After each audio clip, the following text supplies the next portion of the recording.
बिस्मिल्लाहिर्रहमानिर्रहीम। अस्सलाम वालेकुम। एमबी न्यूज की डिस्ट्रिक्ट बुलेटिन के साथ मैं हूं नुज़हत नूर। बुलेटिन का बाकायदा आगाज कर लेंगे और सबसे पहले खबर शामिल करेंगे मरी से। राशिद कुल फराज अब्बासी की रिपोर्ट के मुताबिक जहां पर कच्चे के डाकुओं से अगवा होने वाला लड़का बाजियाब करवा लिया गया। मरी से कच्चे के डाकुओं के हाथों अगवा होने वाले नौजवान शफकत सती और अवैस सती की रिहाई के बाद कमेटी मेंबरान की पहली प्रेस कॉन्फ्रेंस। कमेटी मेंबरान ने रिहाई की काविश करने वाले तमाम लोगों का शुक्रिया अदा किया। न्यू मरी से कुछ दिन कबल गाड़ी खरीदने के घर से शफकत और अवैस कच्चे के इलाके घोट की गए थे। अगवाकारों की जानिब से शफकत सती और अवैस सती की रिहाई के एवज 2 करोड़ रुपए बतौर तावान अदा करने का मुतालबा किया था। उन्होंने उन गुमनाम दोस्तों का शुक्रिया अदा किया जिन्होंने उनकी बाजियाबी के लिए दिन रात काम किया।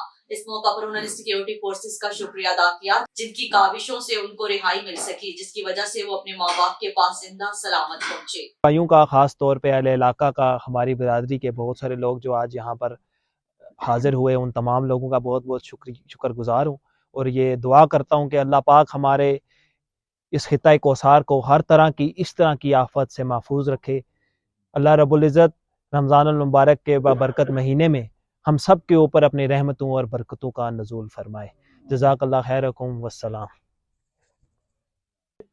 उन जालिमों से बाज़ेब होकर आ गए हैं और मैं आप लोगों का बहुत बहुत शुक्रिया अदा करता हूँ। अस्सलाम वालेकुम। मैं आप लोगों का सबका और छोटे से लेकर बड़े तक और तब बहनों से शुक्रिया अदा करता हूँ और खास इस कमेटी वालों को शुक्रिया भी अदा करता हूँ।